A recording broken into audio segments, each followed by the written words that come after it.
Dhaka Capitals কি এবার BPL থেকে ছিটকে যাচ্ছে? অথচ প্রস্তুতি ছিল ৬ বছরের পরিকল্পনায়, খেলোয়াড়দের সাথেও ছিল আগাম আলোচনা।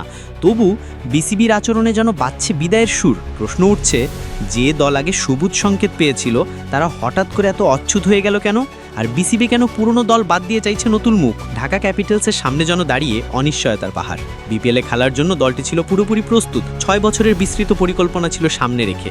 এমনকি দলের সিইও আতিস সাহাদ নিজেই জানিয়েছেন, বিসিবির কাছ থেকে তারা আগেই পেয়েছিলেন সবুজ সংকেত। শুধু তাই নয়, কিছু খেলোয়াড়দের সাথেও তারা প্রাথমিক চুক্তির মতো আলোচনায় গিয়েছিলেন। সবকিছুই যেন এগোচ্ছিল ঠিকঠাক, কিন্তু এখন সবকিছুই ঘোলা। বিসিবির আচরণে যেন হঠাৎ করে এসেছে ১৮০ ডিগ্রি মোড়।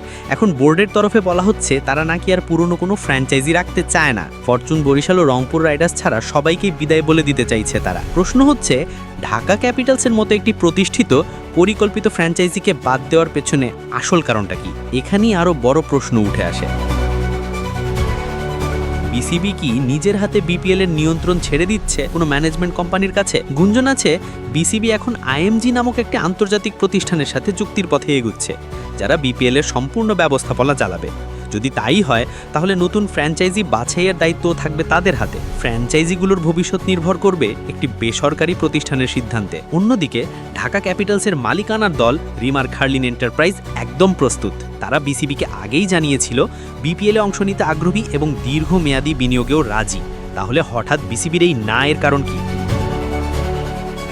অর্থনৈতিক পট পরিবর্তন, রাজনৈতিক প্রভাব, অথবা আইএমজির সাথে চুক্তির ব্যাকগ্রাউন্ডে থাকা শক্তিশালী লবি, এই সব কিছুই হতে পারে কারণ।